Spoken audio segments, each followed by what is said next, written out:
I entered the equine industry basically by my parents. They bred quarter horses for a lot of years. And then I went and I got involved with standardbreds by getting a job grooming. And from there, I got my trainer's license. And from there, I kind of expanded into the breeding part of it. What I want to do is to basically breed standardbreds that can be the top of their sport.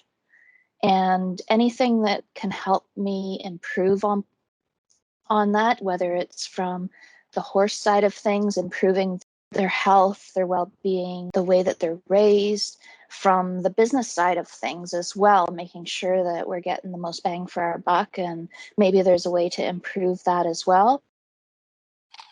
I saw it advertised on Standardbred Canada, and I thought, you know, what the heck, I want to get more courses in, and I applied, and it was wonderful. All of the courses seem to touch on a very broad range of subjects. I started with the management of the equine environment. I know that's a recommendation on the website that if you're going towards a diploma or a certificate, that you start there. And then I went to equine business finance and risk management, as well as then I went to equine health and disease prevention, and then equine nutrition just last year. And the fact that you can do it on your own, it's not something that you have to sit in a classroom. You can work full time. You can take care of things in the barn, and you can still take a step back and learn. I like it. That's why I love it so much, as well as just the benefits.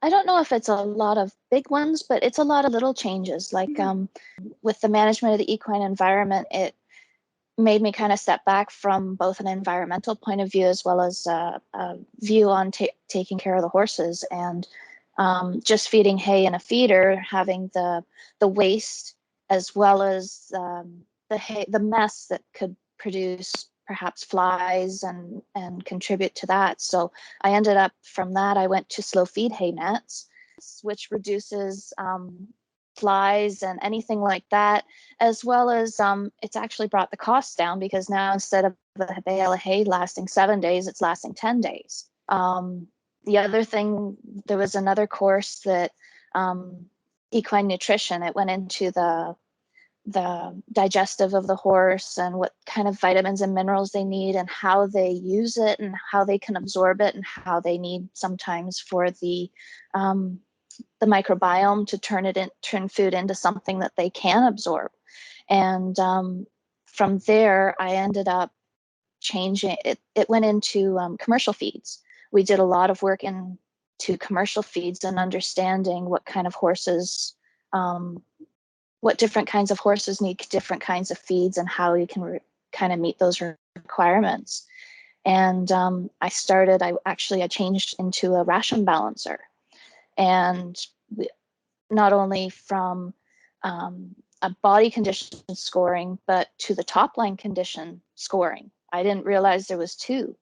And being able to target the feeds to kind of helping the top line versus helping the body condition score without increasing the sugars and the starches. So I changed to a ration balancer, and now I really like the changes that it's made, and it actually ended up bringing the cost of the feed down, because I was able to provide so much more with so much less.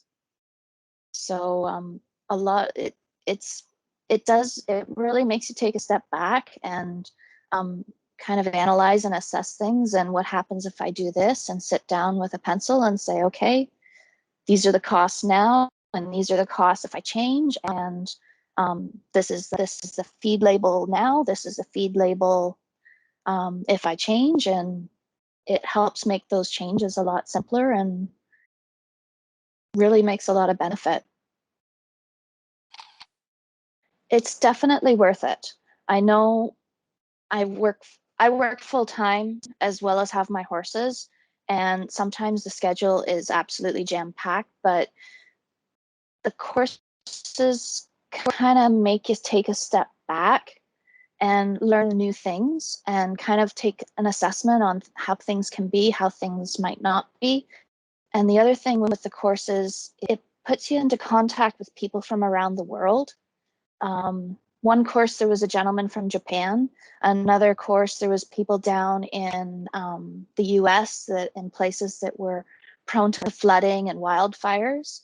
And then another course, there was a lady from Europe. And they all have different ideas and different points of view on things that might not apply to me, but it makes you see that there might be different things out there that it might be applicable or be able to be adapted to your situation. And it's definitely worth the time. I think whether you've been in the business for 5 years, or I've been a groom since I was 9, so that's about 30 years, and I'm still getting a lot of information and change, and they've been very valuable, even though I've been in the business for a long time.